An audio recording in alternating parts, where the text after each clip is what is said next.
जैसे आप जानते हैं जो है श्री इंटरमीडिएट का ऑनलाइन क्लास की जो है व्यवस्था है, और इस बार हाई स्कूल की परीक्षा में जो है अंजलि पटेल ने जो है 88.66% और स्टैनिश पास में 82.4% जो है विद्यालय नाम रोशन किए। अब हम पढ़ेंगे अध्याय 3 जो है कक्षा 8 में धातु और अधातु। तो सबसे पहले हम ये जानते हैं कि हमारे दैनिक जीवन में जो है विभिन्न प्रकार की धातुएं होती हैं, और वे धातुएं जो है पृथ्वी के जो है गर्भ से जो है पाई जाती हैं। और जैसे लोहा, एल्युमिनियम, कॉपर, सोना, चांदी, ये सब जो है धातुएं होती हैं। और कई धातुएं आपस में मिलकर जो है मिश्र धातुएं बनाती हैं, और ये धातुएं जो है भूगर्भ मतलब पृथ्वी के गर्भ में जो है पाई जाती हैं, और जो मनुष्य के लिए जो है बहुत महत्वपूर्ण होती हैं। तो धातु हम पढ़ेंगे सबसे पहले धातुओं की प्राप्ति। धातुओं की प्राप्ति हमारे वातावरण में, हमारे भूगर्भ में जो है धातुएं दो तरह की पाई जाती हैं। पहला है स्वतंत्र अवस्था में,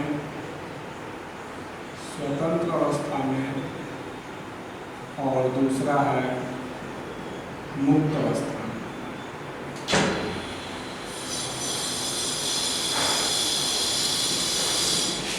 स्वतंत्र अवस्था में और मुक्त अवस्था में। स्वतंत्र अवस्था में वे धातुएं पाई जाती हैं जो अधिक कम क्रियाशील होती हैं, वे जो है स्वतंत्र अवस्था में और संयुक्त अवस्था में, मतलब कम क्रियाशील होती हैं, वे स्वतंत्र अवस्था में पाई जाती हैं। जैसे गोल्ड और प्लेटिनियम। दूसरा संयुक्त अवस्था में वे धातुएं जो अधिक क्रियाशील होती हैं, वे जो है संयुक्त अवस्था में पाई जाती हैं, और यह मुख्य रूप से 3 रूपों में पाई जाती हैं: ऑक्साइड, सल्फाइड और कार्बोनेट। जैसे आयरन है, कॉपर है, एल्युमिनियम है, ये सब धातुएं जो होती हैं वो संयुक्त अवस्था में पाई जाती हैं, अब हमें ध्यान देना है कि खनिज पृथ्वी के अंदर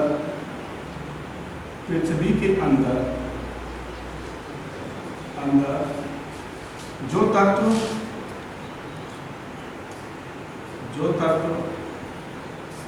यौगिक के जिस अवस्था में पाया जाता है,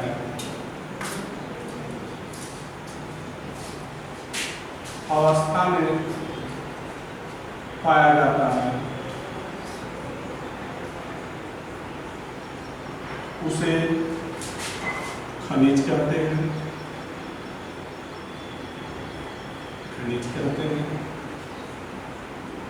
अब बात आती है दूसरा मैट्रिक्स या गैन।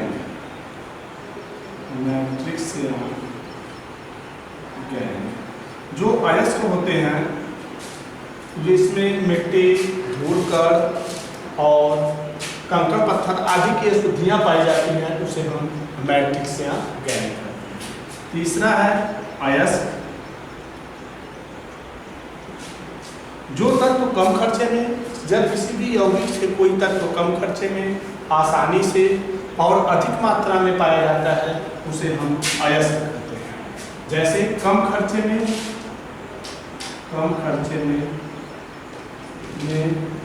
अधिक मात्रा में आसानी से प्राप्त किया जाता है, उसे हम अयस्क कहते हैं। जैसे कॉपर पैराइट,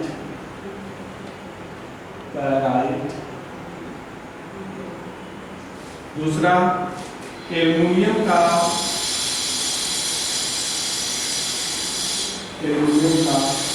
बॉक्साइट,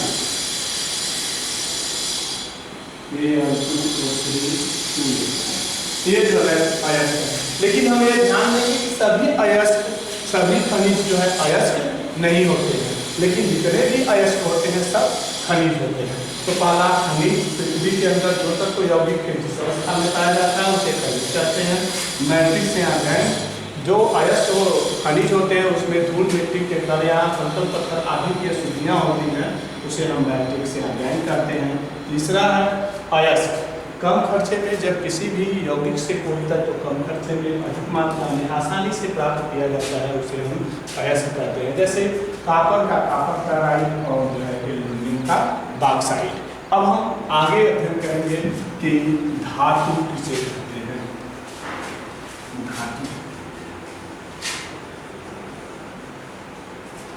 धातु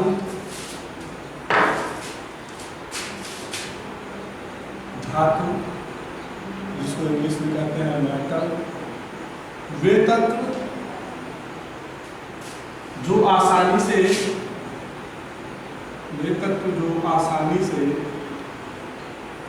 इलेक्ट्रॉन त्याग कर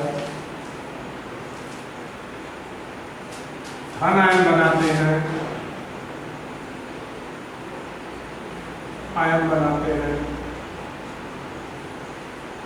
उसे धातु कहते हैं।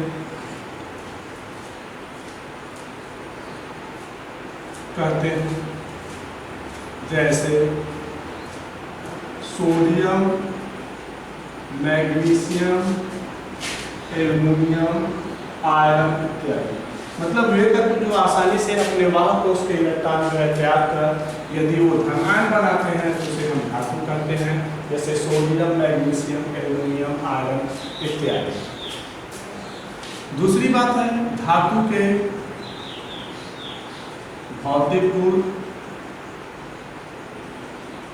धातु के भौतिक गुण क्या है? धातु के निम्नलिखित भौतिक गुण है। पहला, आज जानते हैं कि आज का युग जो है वो वैज्ञानिक युग है और जो है हम अपने दैनिक जीवन में लोहा, एल्युमिनियम और बहुत सी धातुओं का जो है हम अपने दैनिक जीवन में जो है उपयोग करते हैं। और तो इन धातुओं के क्या भौतिक गुण हैं? पहला, धातु में जो है विद्युत और उष्मा की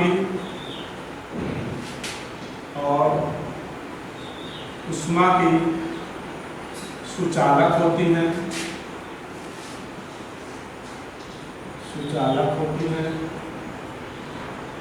नंबर 2, धातुओं का गलनांक और कथनांक अधिक होता है।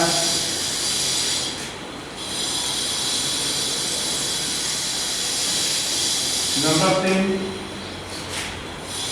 धातुओं में विशेष प्रकार की चमक होती है। धातुओं में एक विशेष प्रकार की चमक होती है। धातुओं में तन्यता और आघात वर्धनशीलता का गुण पाया जाता है। 5वां, धातुओं का घनत्व जो है अधिक होता है। धातुएं जो है कठोर होती हैं। धातुएं मुक्त अवस्था में पाई जाती हैं। ये धातु के जो है भौतिक गुण है। धातुएं विद्युत और उष्मा की सुचालक होती हैं। धातुओं का गलनांक और कथनांक अधिक होता है। तीसरा, धातुओं में एक विशेष प्रकार की चमक होती है जिसे हम धातु चमक कहते हैं। धातुओं में तन्यता और आकार वर्धनशीलता का गुण अधिक होता है। 5वां, धातुओं का घनत्व अधिक होता है। 6वां, जितनी भी धातुएं होती हैं सब ठोस अवस्था में होती हैं लेकिन पारा को छोड़कर। 7वां जो है सभी धातुएं जो होती हैं वे वातावरण में जो है मुक्त अवस्था में पाई जाती हैं। अब हम पढ़ेंगे धातुओं के भौतिक गुण के बाद रासायनिक गुण। धातुओं के रासायनिक गुण। धातु के रासायनिक गुण क्या हैं? ध्यान देंगे कि धातुएं किन की जो से क्रिया करती क्या क्या बनाती हैं। सबसे पहले हम देखेंगे धातुओं के रासायनिक गुण। पहली बात, धातुएं जो है जल से क्रिया करती हैं, अम्ल से क्रिया करती हैं और जो है अम्ल से क्रिया करती हैं, जल से क्रिया करती हैं। तो सबसे पहले धातुओं के रासायनिक गुण। पहला वायु से अभिक्रिया, मतलब O2 से अभिक्रिया। पहला सभी धातुएं जो है ऑक्सीजन से क्रिया करके धातु ऑक्साइड बनाती है। सभी जो है धातुएं ऑक्सीजन से क्रिया करके क्या बनाती हैं? धातु ऑक्साइड बनाती हैं। जैसे सोडियम ऑक्सीजन से क्रिया करता है तो बनाता है सोडियम ऑक्साइड। मैग्नीशियम जो है ऑक्सीजन से क्रिया करके मैग्नीशियम ऑक्साइड, मैग्नीशियम ऑक्साइड।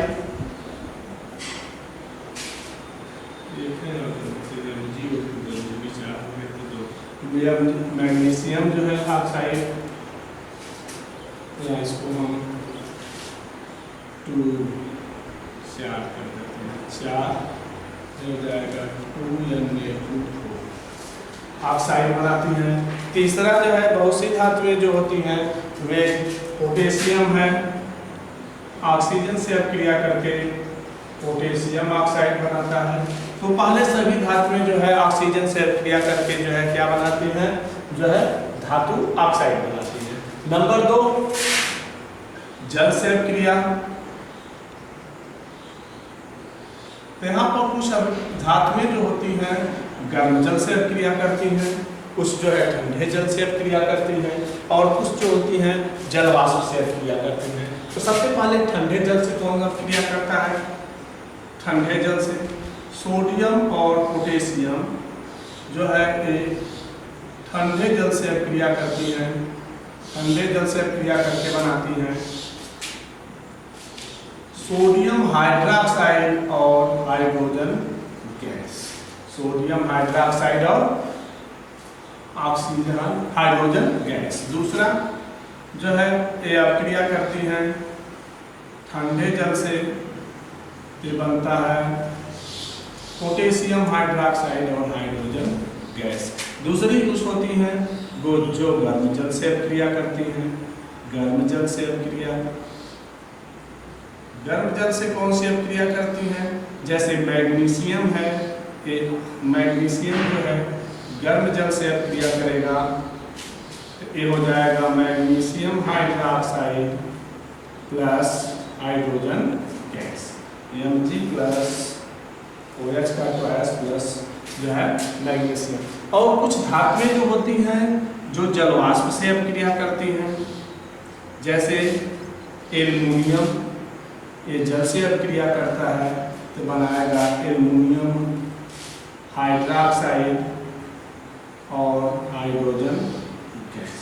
यहाँ पर 3H2 लिख देंगे तो ये बन जाएगा एल्युमिनियम हाइड्रोक्साइड और जल। तो मतलब यहाँ पर जो धातुएं जो होती हैं, भिन्न भिन्न धातुएं जो होती हैं वह जल के अलग अलग अवस्था से करती हैं, कुछ ठंडे जल से, कुछ गर्म जल से, और कुछ जो है जल वाष्प से। जल वाष्प से 2 ही धातुएं करती हैं जो भारी धातुएं हैं, एल्युमिनियम और आयरन। अब हम तीसरा जो है धातुओं के जो है रासायनिक गुण जो पढ़ेंगे, आम्ल से अपक्रिया, आम्ल से अपक्रिया।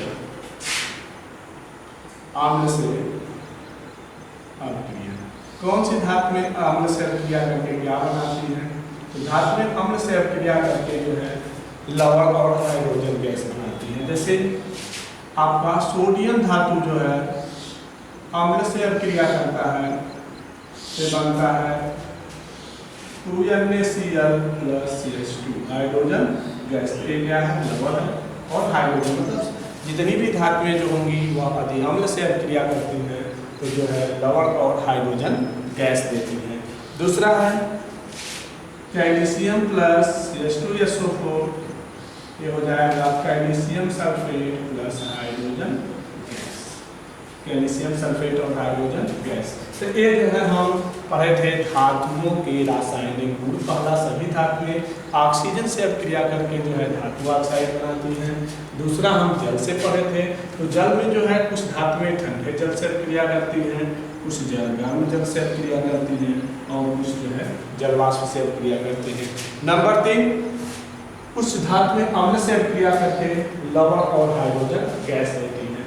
जैसे सोडियम अम्ल से अपक्रिया करके लवण और जल दिया है, और कैल्शियम जो है अम्ल से अपक्रिया करके जो है लवण और जल दिया है। तो ये जो है धातुओं के थे। तो धातु किसे कहते हैं? धातु के भौतिक और रासायनिक गुण। इसी तरह हम जो है अधातु के बारे में पढ़ेंगे कि अधातुएं क्या होती हैं।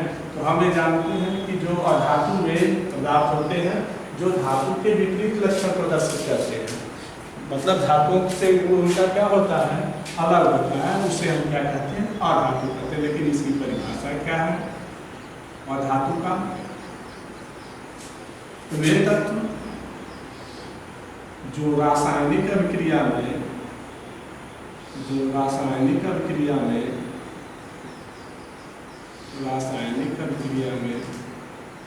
एक इलेक्ट्रॉन ग्रहण करके ऋण आयन बनाता है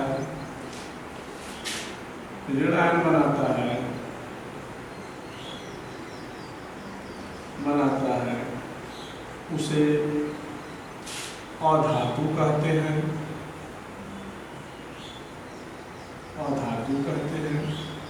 मतलब ये पदार्थ जो रासायनिक अभिक्रिया में एक इलेक्ट्रॉन को यदि ग्रहण कर लेता है तो जो है क्या बनाएगा? ऋण आयन बनाता है, उसे क्या कहते हैं? अधातु कहते हैं। हम ये जानते हैं कि अधातु जो होते हैं वह धातुओं से उनका गुण अलग होता है, मेट कठोर नहीं होते हैं, उसमें आघात वर्धनशीलता और तन्यता का गुण जो है नहीं पाया जाता है, वे विद्युत और ऊष्मा के जो है उचालक होते हैं, तो और जिनके तार नहीं खींचे जा सकते हैं। तो ये सब चीज़ें आती हैं क्या? अधातु में एक बिंदु होती हैं, यदि इनको पीटते हैं ये फैलने के बजाय क्या होती है? टूट जाती हैं। तो अब अधातुओं के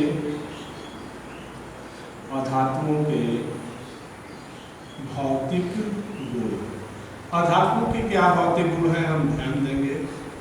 पहला, ये जो है भंगुर होती है, अधातुएं जो होती हैं अधातुएं भंगुर होती हैं, मतलब इन पीटने पर टूट जाती है। दूसरा है अधातुएं विद्युत और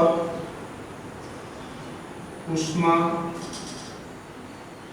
की कुचालक होती है, जिसमें जो है जैसे आपका रबड़ हो गया, प्लास्टिक हो गया, जिसमें विद्युत धारा का प्रवाह न हो सके, तो उसे हम क्या कहते हैं? कुचालक होती है। मतलब ऐसे पदार्थ जिसमें विद्युत का प्रवाह न हो सके उसे कुचालक कहते हैं। मतलब ये सब अधातु में आती है। नंबर 3, इसमें तन्यता और आघात वर्धनशीलता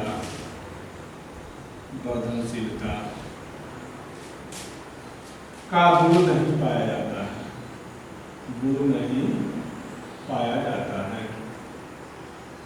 इनका गलनांक और कथनांक